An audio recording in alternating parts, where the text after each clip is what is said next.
Selamat datang kembali di pembahasan mendalam kita. Kali ini kita punya semacam peralatan praktis nih dari materi yang Anda bagikan. Bener-bener bisa langsung dipakai kayaknya. Betul sekali. Kita bakal fokus ke 3 lampiran spesifik ya hari ini. Ada lampiran A, isinya 15 angka penting yang perlu diketahui. Terus lampiran B ini soal kuesioner sistem otak singkat dari MN Clinics. Yang itu menarik. Dan terakhir, lampiran C, solusi suplemen. Lengkap ya? Nah, misi kita kali ini apa? Kita mau coba gali intisari paling berguna dan praktis dari ketiga alat ini. Gimana sih angka-angka fisik kita, terus pola otak kita, sama dukungan nutrisi itu bisa nyambung semua? Iya. Biar bisa bantu Anda, para pendengar, paham dan kelola kesehatan otak sama tubuh jadi lebih efektif gitu. Anggap aja ini panduan ringkas lah buat ngerti mana yang paling relevan buat Anda dari semua data ini. Tepat sekali. Yang menarik dari ketiganya ini kalau menurut saya sih, gimana mereka tuh saling membangun. Lampiran A, angka-angka itu, ngasih kita gambaran apa sih yang terjadi di tubuh? Oke, data mentahnya ya. Betul. Terus kuesioner di lampiran B itu coba gali kenapanya. Kenapa kok ada pola perilaku atau tantangan kesehatan tertentu dilihat dari fungsi sistem otaknya?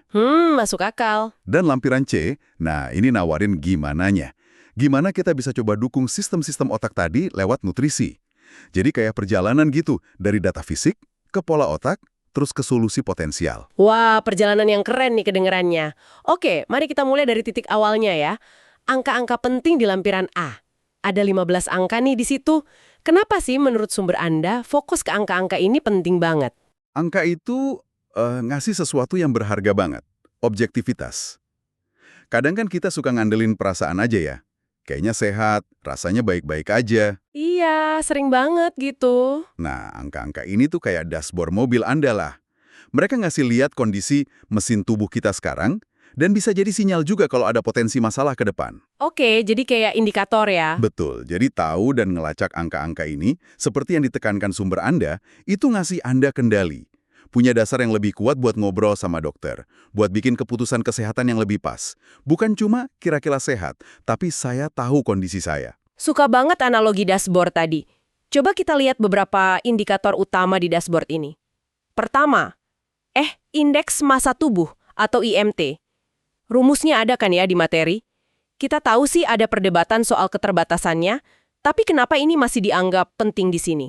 Sumber ini nyajiinnya sebagai titik awal lah yang gampang diukur buat lihat proporsi berat badan sama tinggi badan. Emang sih, bukan ukuran komposisi tubuh yang sempurna ya, nggak bisa bedain otot sama lemak. Iya, itu kelemahannya. Tapi ini indikator cepat dan umum dipakai, yang emang berkaitan sama resiko kesehatan kalau angkanya ketinggian atau kerendahan. Prinsip dasar keseimbangan energi aja sih sebenarnya. Oke, jadi titik awal yang gampang.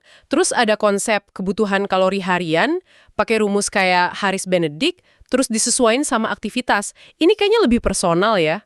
Bener.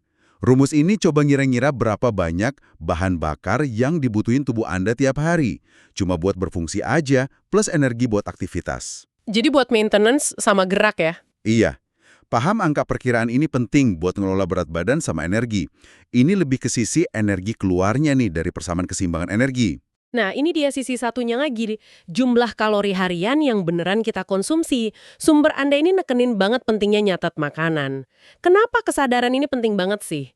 Contoh Cinnabon 730 kalori itu wah. Persis. Contoh itu sama aturan pencantuman kalori di New York, yang juga disebut nunjukin betapa gampangnya kita tuh ngeremehin asupan kalori kita. Nggak nyangka ya segitu. Banget. Nyatat makanan, ya walau cuma sesekali aja, itu bisa jadi latihan kesadaran yang ngebuka mata banget. Bukan soal obsesi ya, tapi biar paham aja. Paham polanya ya. Betul. Mengingat 1 pon lemak itu setara 3.500 kalori, kan disebut juga kelebihan atau kekurangan dikit aja tapi konsisten, itu dampaknya gede seiring waktu. Jadi, sadar itu langkah pertama buat berubah, kalau emang perlu. Oke, selain berat sama kalori, ada ukuran lingkar pinggang. Kenapa angka spesifik ini, lebih dari 35 inci buat wanita, 40 buat pria, dianggap kritis? Apa bedanya sama IMT? Nah, ini ngelengkapin IMT. Kalau IMT lihat berat keseluruhan, lingkar pinggang ini ngasih indikasi soal lemak visceral. Itu loh, lemak yang ngumpet di sekitar organ dalam perut. Oh, lemak perut itu ya, yang bahaya katanya. Iya betul, lemak jenis ini secara metabolik lebih aktif dan kaitannya kuat banget sama peningkatan risiko penyakit jantung, diabetes tipe 2, sindrom metabolik, bahkan nih, pada orang yang IMT-nya normal sekalipun. Jadi ini indikator risiko yang beda dan penting juga. Itu penjelasan bagus banget. Coba kita kelompokin beberapa angka berikutnya ya, yang nyambung ke kesehatan metabolik sama kardiovaskular. Ada gula darah puasa kan? Ada level normal, prediabetes sama diabetes. Mm-mm. Terus panel kolesterol total, HDL si baik, LDL si jahat, sama trigliserida. Dan tentu aja tekanan darah. Ada kategori optimal, prehipertensi, hipertensi. Apa nih benang merah dari 3 kelompok angka ini? Benang merahnya yaitu tadi, risiko penyakit kronis utama. Gula darah tinggi itu penanda risiko diabetes. Profil kolesterol yang nggak oke, total tinggi, HDL rendah, LDL tinggi, trigliserida tinggi, sama tekanan darah tinggi, itu faktor risiko utama penyakit jantung dan stroke. Jelas banget kaitannya. Yang ditekankan sumber ini adalah pentingnya tahu angka optimal. Bukan cuma normal atau rata-rata ya. Ini ngasih Anda target proaktif buat kesehatan jangka panjang, bukan cuma gimana caranya biar nggak sakit, tapi gimana biar sehat optimal. Target optimal. Oke, itu kuncinya. Terakhir di lampiran A, ada daftar 12 penyebab kematian yang bisa dicegah. Isinya macam-macam banget nih. Rokok, tekanan darah tinggi, IMT tinggi, kurang gerak, gula darah tinggi, LDL tinggi, alkohol, omega 3 rendah, lemak jenuh tinggi, garam tinggi, kurang buah sayur. Wah, banyak ya. Gimana kita sebaiknya lihat daftar ini? Anggap aja ini kayak rangkuman faktor gaya hidup sama biologis yang dampaknya paling gede kesehatan dan umur panjang kita. Ini berdasarkan data yang dirujuk sumber ya, bukan buat nakut-nakutin, tapi buat memberdayakan. Jadi semacam checklist gitu ya? Iya, kayak daftar periksa area potensial di mana perubahan kecil aja dalam gaya hidup itu bisa ngasih manfaat kesehatan yang gede banget. Ini nyambungin angka-angka yang tadi kita bahas, IMT, gula darah, LDL, tekanan darah, sama perilaku spesifik, rokok, diet, olahraga. Oke, jadi secara keseluruhan nih lampiran A ini kayak ngasih pemeriksaan kesehatan awal lewat angka. Gimana saran praktis dari sumber buat pakai info ini? Sumber nyaranin Anda lihat angka-angka ini sebagai titik awal buat ngobrol sama dokter atau tenaga kesehatan Anda. Bukan buat diagnosis diri sendiri ya, tapi buat nanya, gimana nih angka saya dibanding target optimal? Terus, area mana yang perlu saya fokusin? Jadi bahan diskusi ya? Betul, angka-angka ini juga bisa jadi target yang jelas dan terukur buat tujuan kesehatan pribadi Anda. Mirip konsep one page miracle yang disebut di materi lain. Itu bikin tujuan yang abstrak jadi konkret. Oke, jadi kita udah dapat nih gambaran kondisi fisik dari angka-angka ini. Sekarang kita coba gerak lebih dalam yuk. Seringkali kan kesulitan kita ngelola angka fisik ini ada hubungannya sama pola pikir, kebiasaan, atau respon emosional kita. Bener banget. Ini buat apa sih? Alat ini dirancang sebagai cara buat dapat wawasan lah tentang kemungkinan kekuatan sama kelemahan dalam fungsi berbagai sistem otak Anda. Terutama kalau pemindahan otak kayak SPECT itu nggak tersedia atau nggak praktis. Jadi semacam alternatif ya? Iya, tapi penting banget nih digarisbawahi. Disclaimer dari sumber, ini bukan alat diagnosis definitif ya. Hasilnya itu dimaksudkan sebagai titik awal diskusi sama profesional, bukan kesimpulan akhir. Oke, catat. Bukan diagnosis. Konsep dibaliknya kan intinya area otak yang beda punya kerjaan spesifik yang nyambung ke perilaku kita. Bisa kita bahas beberapa area kunci yang disebut sumber, mungkin pakai analogi biar lebih gampang dipahami. Tentu, sumbernya nyorot beberapa area. Misalnya, korteks prefrontal atau PFC. Bayangin aja ini kayak CEO atau kapten kapal otak Anda. Hahaha, CEO otak, oke. Dia tanggung jawab buat perencanaan, ngambil keputusan, fokus, sama kontrol impuls. Kalau PFC-nya kurang aktif, nah ini yang mungkin ditunjukin kuesioner, orang mungkin cenderung impulsif atau susah konsen. Oke, CEO yang lagi kurang performa gitu ya. Terus, gyrus singulat anterior atau ACG? ACG ini ibaratnya kayak pemindah gigi atau pengatur fleksibilitas otak. Dia bantu kita pindah fokus, adaptasi sama perubahan, terus ngelepasin pikiran atau perilaku yang ngulang-ngulang. Oh, biar nggak stuck ya. Nah, Kalau ACG-nya terlalu aktif, menurut sumber, orang bisa jadi kejebak dalam kekhawatiran, nyimpan dendam, atau nunjukin perilaku kompulsif. Kayak nggak bisa berhenti mikirin sesuatu, atau ngelakuin sesuatu berulang kali. Pemindah gigi yang macet dong ya. Terus ada sistem limbik dalam atau DLS. Anggap DLS ini sebagai termostat emosional otak Anda. Dia ngatur suasana hati secara keseluruhan, ikatan sosial, sama motivasi.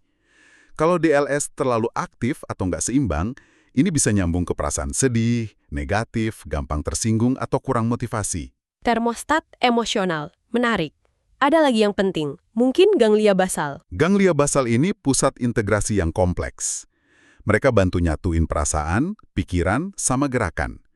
Mereka juga punya peran kunci ngatur kecemasan, dan bagian penting dari sirkuit kesenangan sama motivasi otak lewat dopamin.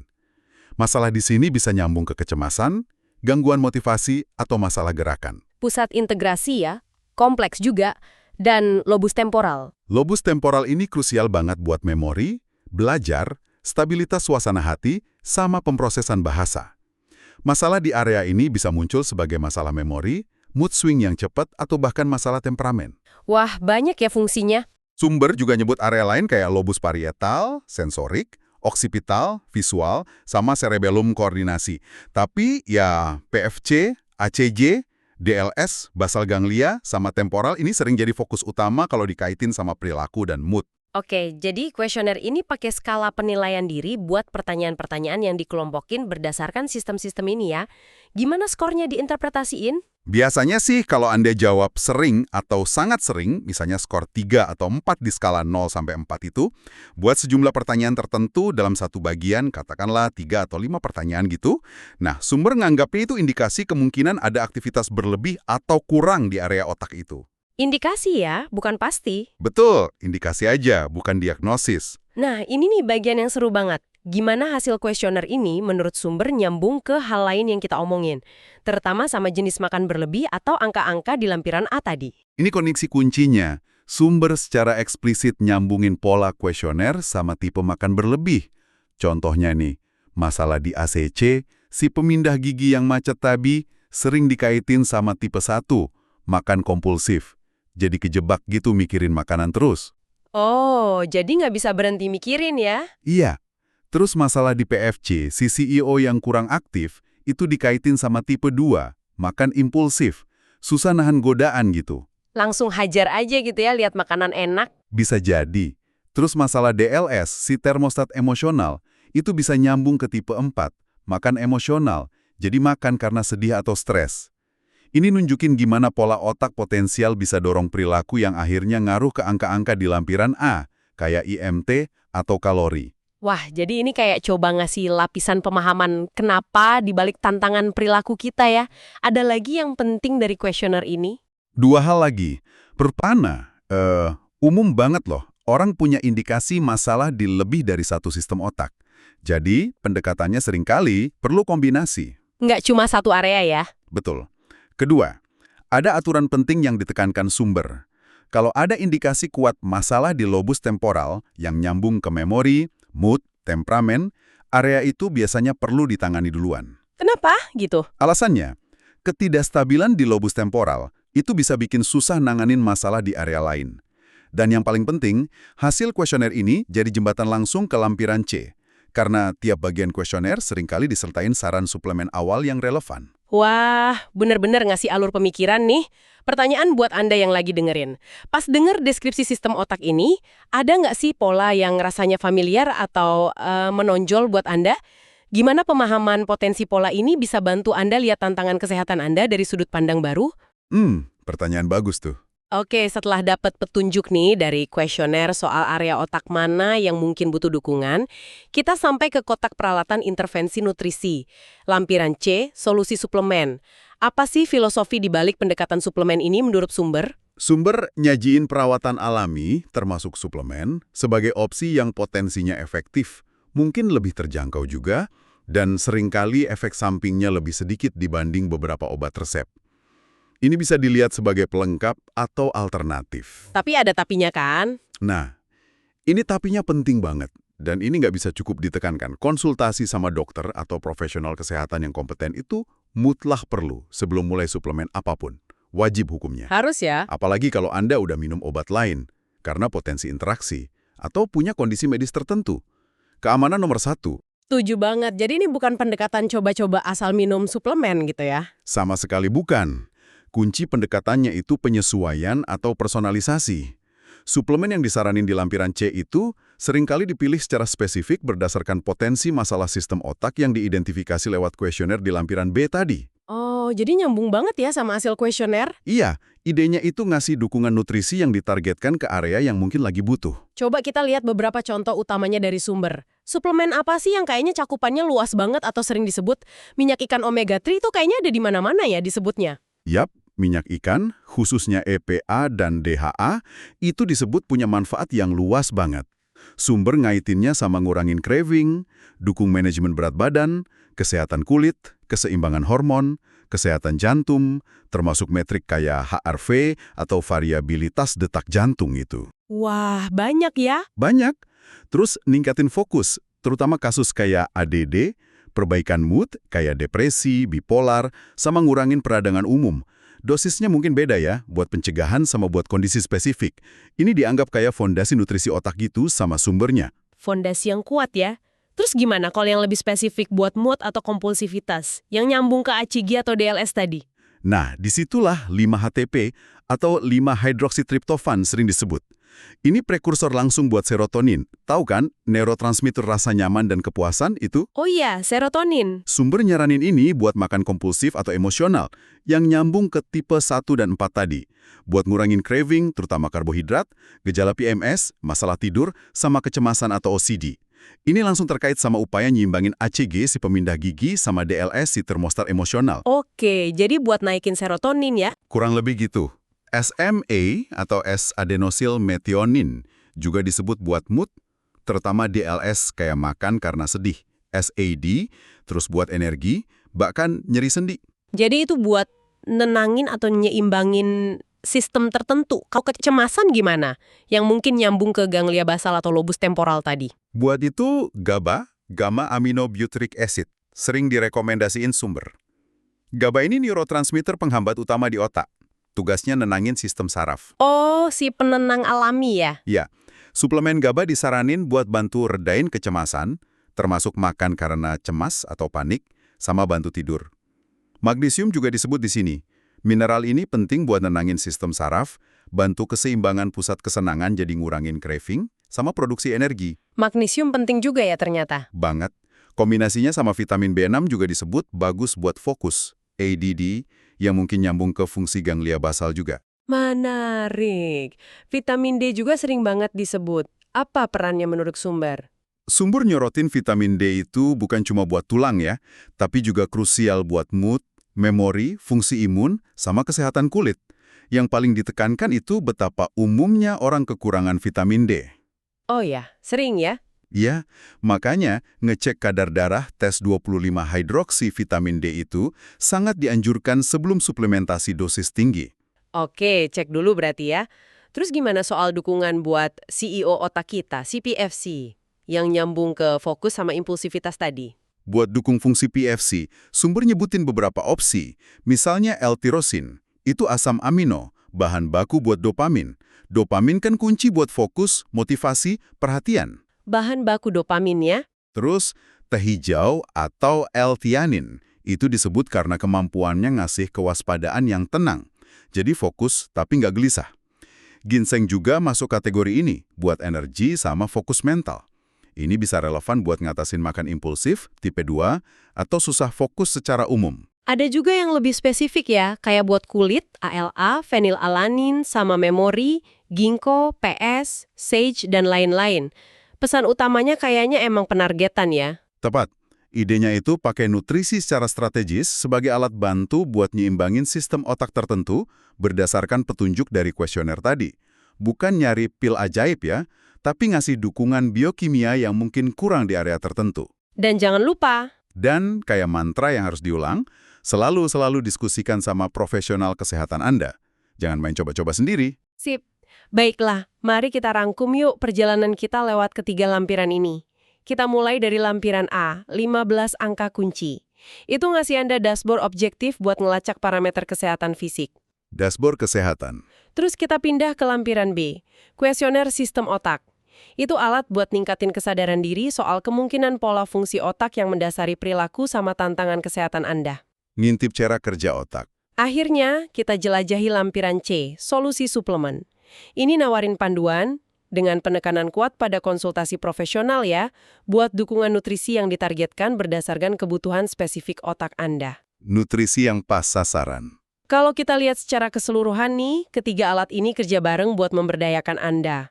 Anda jadi nggak cuma nerima saran kesehatan umum aja, tapi partisipan aktif dalam kesehatan Anda sendiri. Betul, lebih proaktif ya. Angka-angka ngasih tahu apanya, kuesioner ngasih petunjuk soal kenapanya, dan solusi suplemen bareng gaya hidup lain tentunya, nawarin potensi gimananya. Ini soal pemahaman yang lebih dalam dan kendali yang lebih besar. Nah, itu dia. Ini ngebawa kita ke satu pemikiran penutup nih buat Anda renungkan. Berdasarkan alat-alat yang udah kita bedah tadi, angka kesehatan, wawasan sistem otak, potensi dukungan nutrisi, apa ya kira-kira satu langkah kecil tapi konkret yang bisa Anda ambil dalam minggu ini buat mulai nerapin wawasan ini? Sesuatu yang rasanya bisa dilakuin gitu, buat lebih paham atau dukung koneksi unik otak tubuh Anda sendiri. Mungkin sesederhana milih satu aja angka dari lampiran A yang pengen Anda ketahui atau lacak. Atau mungkin luangin waktu 15 menit buat jawab jujur satu bagian aja dari kuesioner sistem otak yang paling relevan buat Anda. Bisa juga ya. Atau bisa jadi cuma nyari info lebih lanjut dari sumber terpercaya soal satu suplemen yang disebut tadi, yang kayaknya menarik buat Anda. Bukan buat langsung beli ya, tapi buat pahamin lebih baik aja. Sebagai bahan diskusi potensial sama dokter Anda nanti. Langkah kecil itu bisa mulai perubahan besar loh. Setuju banget. Langkah kecil yang konsisten. Terima kasih sudah bergabung dalam pembahasan mendalam kita kali ini. Semoga eksplorasi peralatan dari materi Anda ini ngasih perspektif baru dan bermanfaat ya. Semoga bermanfaat.